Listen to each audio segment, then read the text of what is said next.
బాలకృష్ణ గారి సినిమాలు పండగ అంటే పోటీ పడి ఇప్పుడు బాలకృష్ణ గారు అండ్ రామ్ చరణ్ గారి పోటీ ఎలా ఉంటుందో చూడబోతున్నాం అనమాట.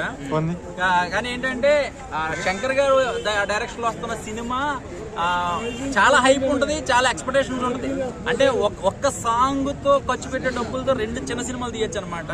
సో ఆ సాంగ్స్ కోసం మన దిల్ రాజు గారు చెప్పిన విషయాలన్నీ కూడా థియేటర్లో అంటే ప్రతి సినిమా సెల్ ఫోన్ లో చూడొచ్చు, కానీ శంకర్ గారి సినిమా అనేది ఒక పెద్ద స్క్రీన్ లో చూస్తేనే ఆ కిక్ ఉంటుంది అంటారు కదా. కానీ భారతీయుడు 2తో ఆయన ఎంతైతే డౌన్ అయ్యారో మళ్ళీ అదే ఎఫెక్ట్ ఈ మూవీ మీద కూడా పడుతుందని సోషల్ మీడియాలో బాగా ట్రెండింగ్ గా మారిపోయింది, ట్రోలింగ్ చేస్తున్నారు. దీని గురించి ఏం చెప్తారు? సోషల్ మీడియాను ఇవన్నీ పట్టించుకోరండి. అక్కడ ఏంటంటే పెద్ద సినిమా, పెద్ద బడ్జెట్ సినిమా. భారతీయులు లాంటి సినిమాలు 3 ఫ్లాప్ అయినా శంకర్ గారి బ్రాండ్ అనేది తగ్గదు కదా. సో ఆయనతో సినిమాలు తీయడం మానేరు కదా. మీకు ఒకసారి చూడండి, పాన్ ఇండియా మూవీ సినిమాలన్నింటినీ కూడా ఫస్ట్ పునాదేసింది మన శంకర్ గారే. అంత గ్రాఫిక్స్ కానీ లేదంటే టెక్నాలజీ ఒక 20 సంవత్సరాల క్రితం కూడా జీన్స్ సినిమా కానీ లేకపోతే అంతకుముందు సినిమాలు కూడా ఎంత టెక్నాలజీగా తీసారని మనం చూసాము.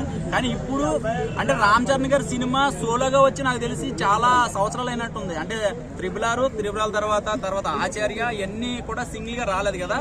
సో ఇప్పుడు ఆ సింగిల్ గా ఉన్న 3 క్యారెక్టర్లు అంటే 3 వేరియేషన్స్ మనం గేమ్ చేంజర్ లో చూడబోతున్నాము.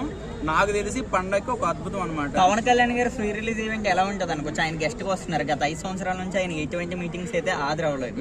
ఇప్పుడు మెగా ఫ్యాన్స్ అందరూ ఇందులో కలిసే అవకాశం ఉందా? మెగా హీరోస్ కలిసి అవ్వడం, వాళ్ళు ఎప్పుడు కలిసే ఉంటారు. మనమే అనవసరంగా దాన్ని నిద్రపోకుండా తలపోట్లు పెట్టుకుంటున్నాం, కానీ వాళ్ళు ఎప్పుడు కలిసే ఉంటారు. కాదన్న స్టేజ్ మీద ఇప్పుడు వచ్చి ఏ సినిమా మీదకే రాలే. గత 5 సంవత్సరాల నుంచి చూసుకోండి. అదే గేమ్ చేంజర్ కి మరోసారి కనిపించే అవకాశం ఉందా? ఉంది, డెఫినెట్ గా ఉంటుంది. అది కూడా ఇప్పుడు ఆయన ఏమో సినిమా పర్సన్ కాదు కదా, పొలిటీషియన్ కాబట్టి ఆ రోజు ఆయన ఖాళీ ఉంటూ వస్తారు. అక్కడ ఎక్కడైనా ఏదైనా సముద్రంలో ఏదైనా షిప్ కానీ ఏదైనా చిన్న ఫోన్ వచ్చిందంటే వెళ్ళిపోతాడు ఆయన మళ్ళీ అక్కడి నుంచి.